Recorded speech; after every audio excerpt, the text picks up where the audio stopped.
Hello friends, welcome to this channel.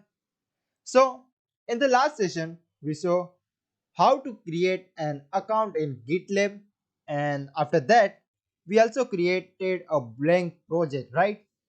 So today we are going to learn how to get started with Git. In other words, we will download and install Git and then add our project to Git and finally push to GitLab. So this is going to be very easy and very interesting. If you have no prior knowledge on Git, do not worry, I am going to go very basic step by step. So today we are going to download and install Git, add the project or a folder to Git, and commit and push the project to Git. So without any further ado, let's get started. So the first step will be we have to download and install Git. So simply in our browser we have to search for Git SCM. So if you do this, you will get to this gitscm.com. So just go here, and here you will find out option to download. Now this automatically detects your operating system. Okay, so click here, and again we have to click here, and this will start the download, and the download is now complete. And as you can see, it is exe file.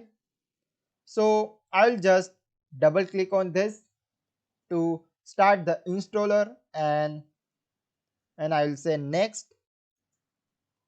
I'll keep it on my default location, that is C, program file, and then Git.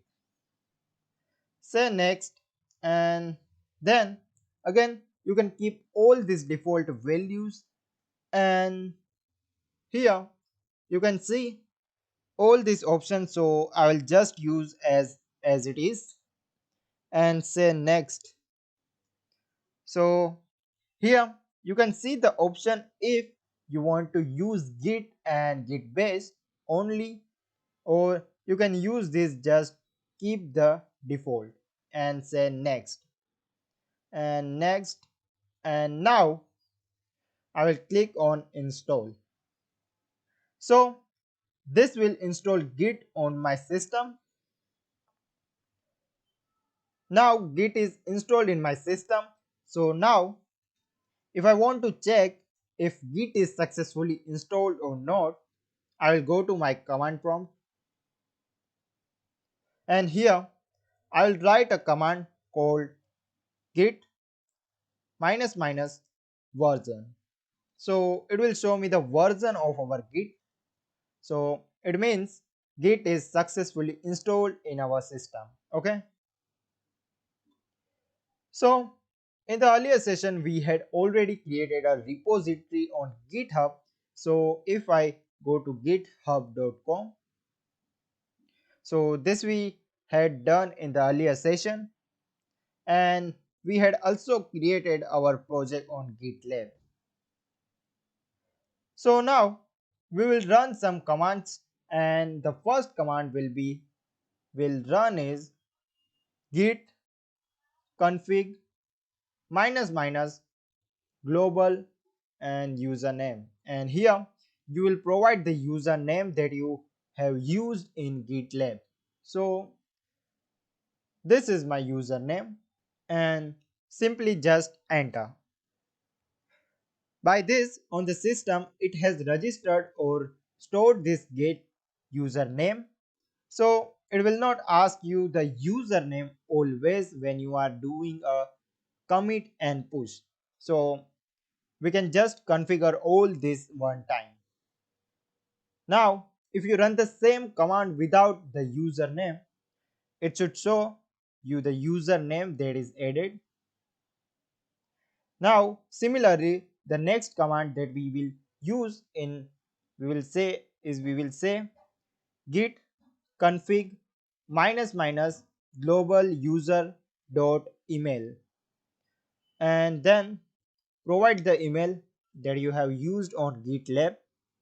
So here I'm just giving my email that I have used for creating an account on GitLab, and simply just hit enter. And again, if you run the command without giving the email, it should show you the email. Now our next step will be create a demo project or a folder, and then we will add to Git. So now I am going to use some commands to create folders. First of all, I want to create a folder or directory in my desktop. So I will say cd desktop. Now for creating folder or directories, here I will say mkdir gitlab slash my first project. This is going to create a folder called GitLab, and in that it will also create folder called my first project. So as you can see, our folder is successfully created here. And now here is the trick. If you go to address bar and simply type cmd, it will directly open this file location in your command prompt. So this will save you a little bit of time. You can also do this thing manually by using the change directory command. Okay. Now here I want to initialize Git in this folder. So I will say git init. This is the command to initialize Git, and as you can see, it says initialized empty Git repository in this location. So as you can see here, one hidden folder called .git is created. If you cannot see this hidden file in your folder, you have to enable view for hidden file. Okay. Now the next command we will use is, let's say, Git Status. So this will show you are branch master and there are no commits yet. So we do not have any change or any files to commit. So now I am going to create a new txt text file here in our folder. So for creating a file, I will say cd greater than sign and file name, which is going to readme.txt. Now again, if I do git status, now you can see it says this is untracked file readme.txt. So now we have to add this file. So we will say git add and the file name, which is readme.txt. But suppose we have lots of file here and we want to add that untracked file. So for that I will say git add and simply dot. This will add all the untracked file. Okay. Now if I again write git status, so as you can see, now it's showing in green. That means it's now ready to be committed. Now we have to commit our changes. So for that, command is git commit -m and give some commit message here. So here I will say my first commit. Now if I press enter, and you can see this commit is now done. So commit is done, but if you go to your GitLab account and in your repository or project, you cannot see any changes there because we have just commit our changes. We have not yet pushed the changes or we have not yet edit anything in our repository. So for that, we have to use a command git push. So I'll say git push minus u origin master, or in place of origin you can use the URL of your repository. So I'm going to add URL of my repository. Now if I say enter, so this is asking me for my Git credential. We have to provide our username and password. It may be for the first time. Now, now as you can see, it's 100% done and everything is done. Now, if you go to your repository on GitLab, you should see your changes here.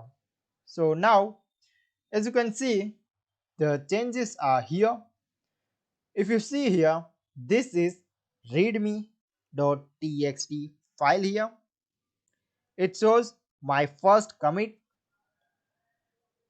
So this how you can use Git and commit push and pull changes to GitLab.